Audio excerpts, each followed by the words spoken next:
The wind dragged grit across the charred porch of the $50 saloon. Its swinging doors groaned as they swayed, empty of laughter, cards, or piano tunes. Inside, the silence was thick with heat and suspicion. A few men nursed their drinks in dim corners, all wary-eyed and slow to move. Then the doors creaked again, this time not from the wind. He stood barely 3 feet tall, barefoot and dirt-streaked, holding something wrapped in old flannel. A boy no more than 7. His eyes were wide but not teary. Not afraid either. Just hollow. "Please take my sister," he said, voice too steady for a child that small. "She don't talk much. And she's carryin' my name." The room turned stiller than a graveyard. Glass paused halfway to lips. Chairs stopped rocking. Only the fly buzzing around the bar kept moving. From the far corner, a man looked up. His hat shadowed most of his face, but the scar along his jawline caught the light. Colt Brenner watched the boy with the caution of a man who's seen too many ghosts walk in from the sun. He set his glass down slow. "What's your name, son?" The boy didn't blink. "Toby. She's Sadie. She's outside." Colt stood. His boots echoed as he crossed the wood floor, spurs silent in the dust. When he pushed through the doors, the brightness outside stung like truth. And there she was. The girl sat on the edge of the hitching post, her dress stiff with travel grime, her eyes darker than any child's had the right to be. Maybe 15, maybe younger. Long brown hair pulled back with a strip of rawhide, a small leather satchel clenched to her chest like it held her life. Colt's shadow fell over her. She didn't flinch. "Your brother says you need talking." She gave a single, silent nod. No tears. No words. Toby appeared beside him. "Mama's gone. She didn't wake up this morning. Sadie said we had to leave before the men came back. She said they was bad." Colt frowned. "What men?" Sadie's eyes lifted. "The kind that kill slow." There was no drama in it. Just statement. Her voice rasped like it hadn't been used in days. Colt glanced at her satchel. "What's in the bag?" She hugged it tighter. "Doesn't matter to you. But they'll come for it." He looked down the dirt road leading out of Dry Gulch. The wind whispered secrets through the hollow windows of burned-out buildings. This town had already died once. Whatever chased these kids, it wasn't finished yet. Colt turned back toward the saloon. "Come inside. You'll get water. Then you'll tell me everything." Toby stepped eagerly after him. Sadie hesitated, staring down the street like she could see shadows moving. Then she followed. Inside, the saloon's mood had shifted. Men avoided Colt's eyes as he brought the kids to his table. He poured water from a chipped jug. Sadie drank like it might vanish. Toby, less cautious, gulped fast. "They came 2 nights ago," Toby said. "We was asleep. Mama heard the horses. She told us to hide under the floor." Sadie's jaw tightened. "She screamed for a long time," he continued, voice dull. "Then nothing. Sadie pulled me out for sunrise. We ran." "You run far?" Colt asked. Sadie nodded. 2 days. Slept in a barn. Took a mule for part of it." "She took it," Toby corrected. "Said the man who owned it was too drunk to miss it. She's real smart." Colt looked at her again. Her knuckles were scraped. Her lips cracked. But her stare never wavered. "What's in the satchel?" he asked again. She didn't answer. Toby leaned forward. "It's a name," he said. "She's carryin' my name." "That's what she said." Colt blinked. Something stirred behind his ribs, something old and cold. "What do you mean?" Toby looked confused. "Dunno exactly. But she said it's something Daddy left. And she's protectin' it." Colt stiffened. "Your daddy's name?" Sadie spoke then, clear and bitter. "You should remember. You rode with him once. Before you put a bullet in his chest." The words hit like a fist. Colt froze. The saloon held its breath. Somewhere outside, a dog barked. Inside, time rewound. Jeb Brenner. It couldn't be. Jeb was dead. Shot during a bank raid gone bad in Tombstone. Colt had brought him in alive. He tried to escape. Colt had done what was necessary. "You're his daughter," she said. "And that makes you my uncle." Colt sat back, the world spinning. He hadn't seen Jeb in 10 years before the arrest. Hadn't known the man had a family. A daughter. A son. Sadie opened the satchel and pulled something out, wrapped in faded red cloth. Inside was a folded paper, brittle with age, and a badge. Not a lawman's badge. A gang mark. The snake brand. Colt had seen it burned into barns, carved into flesh. He kept records, Sadie said. Names. Routes. Money trails. He told me to find you if something happened. He said you'd keep me safe. Colt stared at the mark. That symbol, that's why they're chasing you? She nodded. It's not about me. It's what I know. Toby looked between them. You really shot our daddy? Colt didn't answer right away. His voice when it came was quiet. Yeah, I did. Was he bad? Sadie looked at her brother. He wasn't good. Toby just nodded, accepting that as enough. Kids in the West learned early not to ask for pretty lies. Colt stood again. You can't stay here. If they know you're coming to me, they'll sniff you out. And Dry Gulch ain't got no law left. Sadie rose too. We're used to running. You don't need to run, Colt said. Not anymore. Outside, the wind shifted again. Dust twisted down the street like something alive. A figure stood at the far end of town, watching from beneath a wide-brimmed hat. The sun glinted off the edge of a knife strapped to his leg. Colt saw him and tensed. The man turned and disappeared down an alley. Pack your things, Colt said. We leave now. We ain't got much, Sadie replied. That'll make it easier. He walked outside and whistled. His horse Dustfoot answered. In minutes, he'd secured the saddle and tossed Sadie's satchel into a side bag. They rode out of Dry Gulch with the sun slung low behind them. Colt had Toby in the saddle with him. Sadie rode behind on the mule she'd borrowed. They didn't speak much on the trail. The silence was broken only by hoofbeats and the occasional cry of a hawk overhead. As they rode, Colt kept thinking of Jeb. The wild boy with a quick grin and a quicker temper. A man who'd chosen wrong and dragged everything with him into the fire. He thought of the day he tracked Jeb down. How the law had been clear, but the guilt had never lifted. Now here were his kids. Walking reminders. Night fell as they reached the canyon pass. Colt set up camp with practiced hands. Firewood, kindling, a small fire. They ate dry jerky and hard biscuits in the quiet. Toby curled up beside the mule and fell asleep quickly. Sadie sat across from Colt. Her eyes reflected the flames. He ever talk about me? Colt asked. She hesitated. Only once. Said you were the one man he trusted not to lie to him. That's why he hated you most. Colt nodded. Sounded like Jeb. I didn't know he had a family. You didn't ask, she said, then added softer. Neither did he. The fire cracked between them. Colt watched the sparks vanish into the sky. Why come to me? Because he said you'd do the right thing.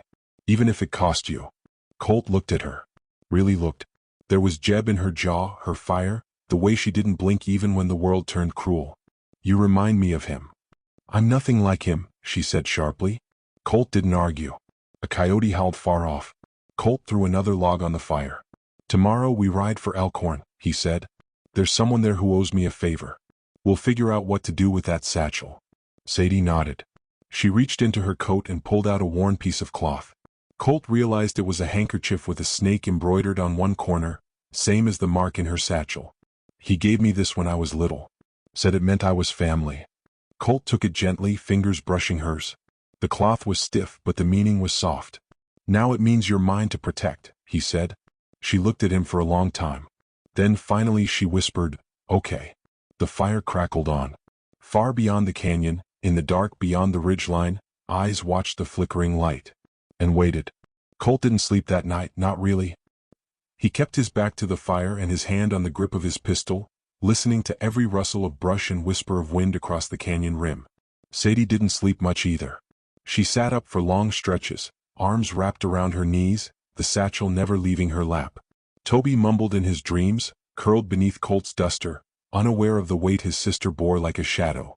Dawn came slowly, blood orange across the sky, and the first birdsong felt too soft for the tension hanging in the air. Colt poured water from his canteen into a small tin cup and handed it to Sadie. She took it wordlessly. Her hands were trembling, but she drank. We move fast today, he said.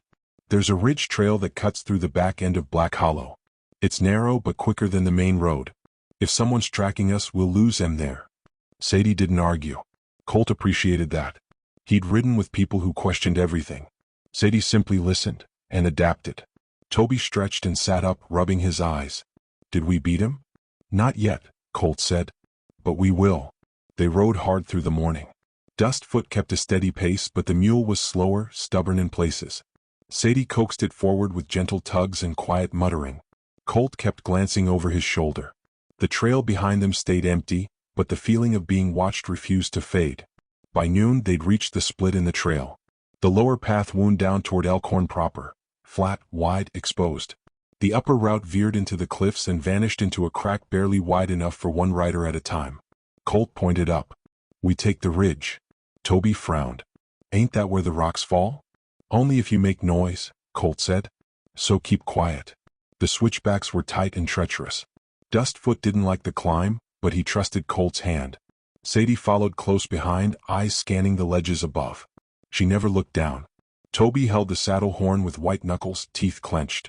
Halfway up, a rock skittered loose from above and bounced off the trail, disappearing into the ravine. Colt froze. His fingers tightened on his pistol. Nothing. Just wind. They moved again. At the crest, the world opened. Hills rolled out before them like ocean waves, dry and golden under the sun. The wind carried the faint scent of pine from the distant treeline. And smoke. Colt narrowed his eyes.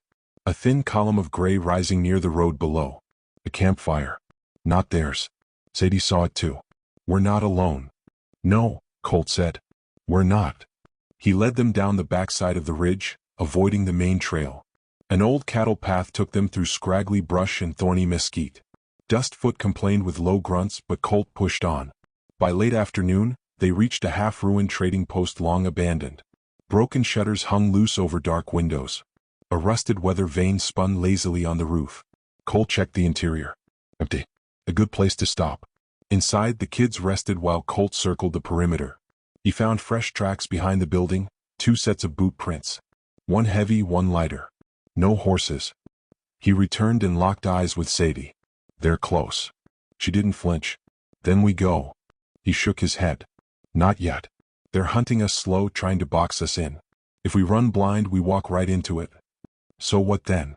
We wait. Let them show themselves. Sadie's hand went to her satchel. They won't stop. I know. He gave her a small pouch. Salt pork. You'll need the strength. She took it reluctantly. Toby sat nearby, chewing on a biscuit like it was made of gold. That night, the wind rose again. The air turned colder, hinting at rain. Colt set no fire.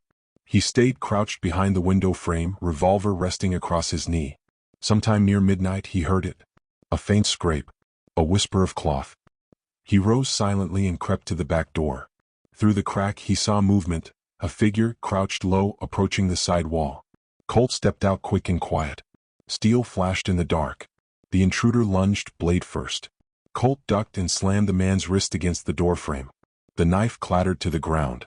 The man tried to scream, but Colt's fist ended that fast. One punch dropped him. Colt hauled the body inside. Sadie stood ready, her hand inside her coat. The man groaned. Colt pulled his collar back. A snake coiled around a torch. Sadie hissed. Serpent's circle. Colt nodded grimly. Thought they were dust. They're not. They want what's in the satchel. The man stirred. Colt leaned close. Who's with you? The man coughed blood. Smiled crooked. You'll see soon enough, Brenner. Colt's stomach turned to ice. He knows you, Sadie said. More than that, Colt muttered. That's Ray Vance. I ran him out of Pecos 3 years back. He used to run messages for the Circle. Sadie tensed. Then they know who you are. They're not just hunting me anymore. Colt looked at her. They were always hunting both of us. I just didn't realize it yet. Ray Vance coughed again. He'll kill you both, you know. Kane's not one for mercy. Colt's breath caught. Kane? Yeah, Ray chuckled weakly. Kane Mercer. He's back. You thought he burned in Denver. Colt stepped back like he'd been kicked. Kane Mercer's dead. Ray laughed. That's what he wanted you to believe. But he's coming, Brenner. Coming to take what's his. Sadie's voice dropped. He's the one that killed Mama. Ray smiled through bloodied teeth. And he'll kill you too, girl. Colt raised his pistol. You give him a message, he growled. Then he brought the butt of the gun down hard. Ray went limp. Toby peeked around the doorframe, eyes wide. Is he dead? Not yet, Colt said. But he's gonna wish he was. Sadie stepped closer. Kane Mercer, you knew him? Colt's mouth twisted. Yeah, I knew him. He turned away and started packing. He was the Circle's blade. Jeb rode with him for a while, until he saw what Kane really was. A butcher. Took joy in it. Burned whole towns just to watch the flames. You fought him? Sadie asked. Colt nodded. In Denver. Thought I killed him. But if he's still breathing... She looked down at the satchel. Then this ain't just a list of names. It's a map. To something Kane lost. Colt's jaw set. And he'll tear the West apart to get it back. They rode again before first light, skirting the trail and cutting through gorges. The land grew harsher. No towns in sight. No cover either. At midday they spotted a plume of dust behind them. Riders. For maybe 5, Colt said. Not wasting time anymore. He spurred Dustfoot forward. We make for the ruins at Widow's Rise. There's cover there. We can dig in. Sadie stayed close, the mule galloping hard despite its fatigue. Toby held on tight, eyes closed against the wind. By sundown, the jagged stone pillars of Widow's Rise loomed into view, ancient ruins from settlers long dead, broken walls and collapsed arches half buried in sagebrush. Colt led them through a narrow crevice between boulders, dismounted, and scanned the horizon. Here, he said. We fight here. Sadie slid from her saddle. We don't have enough bullets. Then we make the ones we got count. She opened the satchel, pulled out a small bundle wrapped in oilskin. Colt took it, unwrapped it carefully. Maps, letters, gold bonds, and something else, an old photograph. Faded and torn. Colt stared. It was Jeb, younger, smiling, standing beside Kane Mercer. And in the background, Colt himself. Eyes narrowed, gun drawn. Proof. The past captured in stillness. Sadie met his gaze. You were there. I was always there, Colt whispered. And suddenly he knew what Kane wanted. Not just the map. Not just the money. But erasure. Colt stood, the photo in one hand, the pistol in the other. They're coming, Sadie said, peering through the rocks. He didn't look. He just tucked the photo into his vest and tightened the belt around his waist. Then let him. The first gunshot cracked through the canyon like lightning tearing the sky in half. Colt hit the ground, rolled behind the nearest slab of stone, and returned fire in one motion. His bullet struck rock, but the shooter ducked. He'd seen the glint of a rifle barrel vanish behind an ancient pillar. Positions. Colt barked, voice clipped. 2 at the archway, 1 on the ridge. Sadie was already crouched in the shadow of a broken wall, reloading with steady fingers. Her eyes were sharp, her face drawn and pale, but she didn't hesitate. She fired toward the ridge, forcing the gunman to retreat behind cover. Toby huddled beneath a fallen beam, his face streaked with dust and fear. Colt made a mental note to keep him in sight. Not just for Sadie, he needed to know the boy was safe. Not every child got a second chance. He sure hadn't. The second volley came fast. Bullets chipped at the stone. One tore through Colt's sleeve and grazed his upper arm. He winced but didn't cry out. Pain was a whisper in the chaos. Distant, annoying, but survivable. 3 riders. No, 4. They fanned out, moving fast, efficient. Not hired thugs. Trained. Disciplined. Circle loyalists. Fall back to the central well. Colt shouted. Better angle. Sadie grabbed Toby and ran low, ducking beneath the collapsed roof beams. Colt covered them, picking off one rider's horse, sending it screaming down the slope, the man tumbling hard and not getting up. 3 left. They regrouped at the well, a moss-covered ring of stone with broken wood slats and a rusted bucket still hanging from its rope. Colt slid beside Sadie, breathing hard. Still with me? She nodded once. 2 flanking left. 1 high. He gave her a look. You're not just some girl with a satchel. I never said I was. Colt smirked despite the ache in his shoulder. Jeb teach you to shoot? Sadie reloaded again. He taught me to see. You taught me to shoot. He blinked at that. When? Pecos. You never noticed. I watched you every day. How you stood. How you breathed. How you chose your moments. He looked away, oddly moved. Guess I taught someone after all. More gunfire. A rock above exploded into splinters. Toby let out a yelp and ducked further. Colt turned to him. You stay low. No matter what. Got it? Toby nodded, tears mixing with the grit on his cheeks. Are they gonna kill us? Not today, Colt said. Then, without another word, he vaulted the well, rolled into the open, and fired twice at the left flank. 1 shot hit home. The man screamed, clutching his leg. The other ducked behind a ridge, returning fire. Colt dropped behind a stone slab, breathing hard. This wasn't a skirmish. This was a message. Kane Mercer had sent these men to draw blood. Colt knew it like a second heartbeat. Every move, every tactic, it reeked of Kane's cold strategy. The bastard didn't want the map. Not yet. He wanted fear. Sadie moved beside him. We won't hold them long. I know. She looked at the satchel. They'll keep coming. Yeah. She hesitated. We could give it up. Colt stared at her.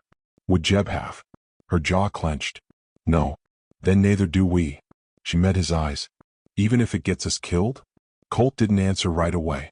He stared out across the ruins, watching dust swirl in the fading light. The wind carried that dry, electric smell, like storms held just out of reach. I'm tired of running, he said at last. I've been doing it most my life. Left people behind. Buried regrets. Jeb tried to fix that. Maybe this is my turn. Sadie didn't argue. She just nodded and passed him another loaded pistol. Then came the silence. The kind that sings right before the kill. Colt felt it in his bones.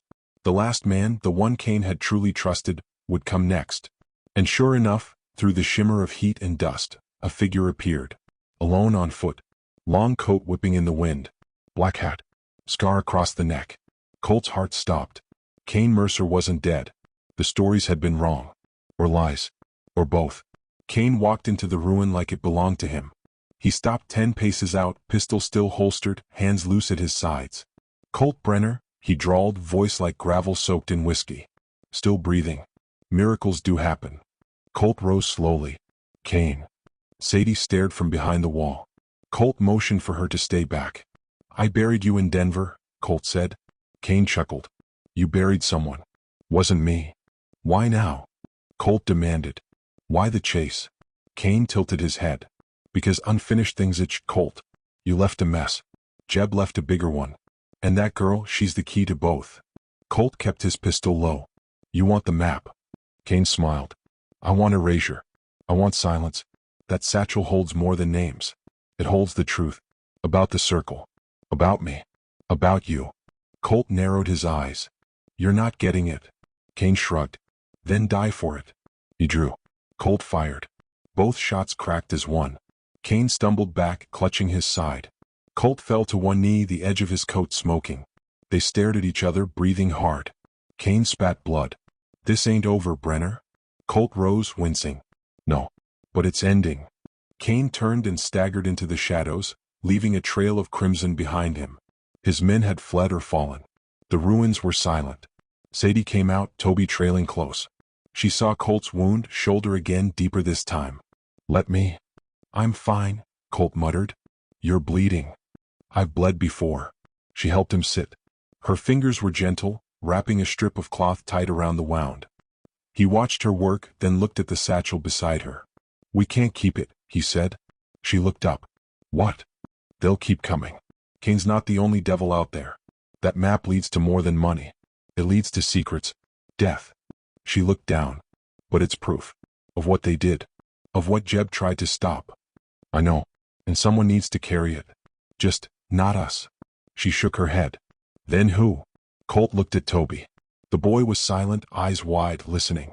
You gave him your name, Colt said softly. Sadie blinked. What? Back in the clearing. You told me he was carrying my name. She looked at Toby, then back at Colt, confused. He's your brother, Colt continued. But he's more than that. He's your anchor. Your blood. And if he carries anything of mine, let it be this. He took the satchel, opened it, and pulled the photo from inside. He handed it to Toby. Remember what they did. Who we lost. But don't become them. Toby stared at the image. Who's this? That's Kane. That's your sister's father. And that's me. Back before I learned what kind of man I didn't want to be. The boy looked between them. You're good now? Colt hesitated. I'm trying. Sadie touched his hand. You've done more than try. He swallowed hard, then looked to the horizon. The sun had dipped behind the ridge. Night was falling fast. We ride at dawn, he said. To the frontier. We find someone who can bury this map where no one else can touch it. Sadie nodded. And after? He looked at her. After? We live. For the first time in years, Colt Brenner meant it. The wind shifted again. And for now at least, the trail ahead was clear. The sun rose red over the desert, casting long shadows that painted the sand in blood. Colt adjusted the reins of his mare, eyes fixed on the narrow ridge ahead where a crow perched, cawing like it knew what was coming. Sadie rode beside him, her face drawn and solemn, the satchel pressed tight against her chest like a second heart. Toby followed on a small bay horse, too quiet for a boy his age, but Colt had stopped expecting laughter in a world that took more than it gave. The trail wound upward, the air thinning, the path narrowing until only single-file riding was possible. Colt led, ears attuned to the rustle of wind through brush, to the possibility of steel on stone. Kane Mercer was still alive, and the circle's reach extended like the roots of a buried snake, twisting, unseen but always there. "We're close," Sadie said, eyes scanning the peaks. Colt nodded. "The preacher still up here?" "He never left." Colt had heard stories about the old chapel at Redemption Bluff, a place where secrets died and burdens were buried.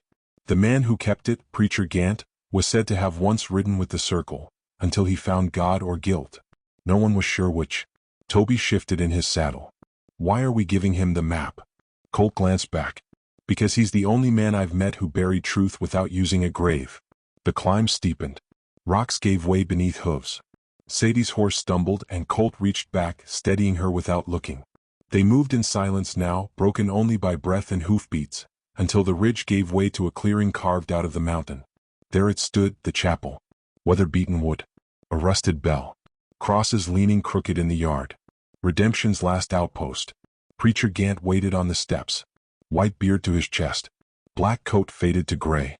Eyes still sharp as knives. "You're late," he said without moving. Colt dismounted. "Didn't know I had an appointment." Gant gave a dry chuckle. "You didn't? But I knew you'd come. Jeb told me before he died. Said one day the girl would bring you. That you'd finally stop running." Colt looked at Sadie. He was right. Gant studied them both, then his eyes fell to Toby. "And the boy?" "He carries what's left of us," Sadie said. The preacher nodded slowly. "Then come inside." The chapel smelled of ash and oil, the pews warped by years of heat and silence. Gant led them to the altar where a stone basin sat, carved deep with names, hundreds of them. "Every name here once bled for the circle," Gant said, running a hand along the edge. "Some died. Some vanished. Some walked away." He looked at Colt. "You walked." "I crawled," Colt replied. Sadie opened the satchel and placed the map atop the altar. Gant didn't touch it. "You know what it is?" "Evidence," Colt said. "Fuel," Sadie added. "Burden," Colt finished. Gant finally picked it up, his fingers gentle, reverent. "And you want me to bury it?" "We want it gone," Colt said. "Gone where no one will ever find it," Sadie added. Gant opened the map, eyes scanning the sprawling lines, symbols, names and coordinates inked with precision and pain. This could topple more than the circle. It could gut the foundations of half the territory. Senators, judges, railroad men.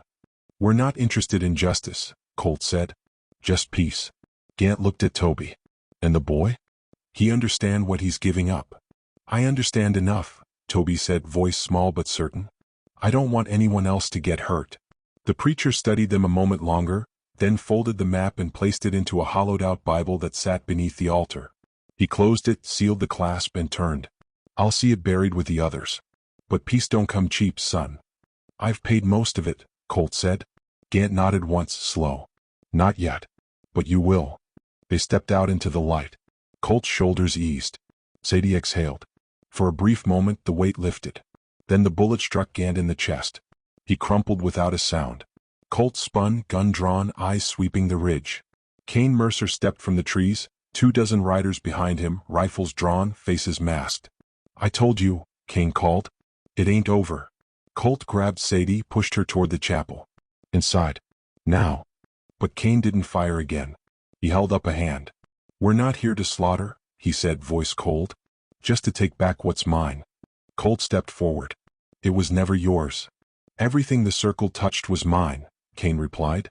"The gold, the land, the lies. I built that legacy and I'll be damned if I let it rot in a hole." Sadie stepped beside Colt. "You'll kill us to get it?" Kane smirked. "No. I'll kill him." He pointed at Toby. The boy froze. "No." Sadie shouted. Colt's voice was a growl. "He's a child." Kane shrugged. "So was I. Didn't stop the world from chewing me up." Colt raised his pistol. "You'll have to go through me." Kane nodded. "I plan to." He whistled. 3 riders surged forward. Colt fired. One fell. Sadie took another. The third made it to the porch before Toby slammed the chapel door shut and dropped the wooden bar. Inside he fumbled for the hollow Bible. But it was gone. Gant's body, his final act, had rolled down the hill, the Bible hidden beneath his coat. Outside the fight raged. Colt moved like a ghost, one with a purpose. His shots were clean, lethal. Sadie fought beside him, silent and fierce. Together they were fire and flint. But Cain came forward, untouched, relentless.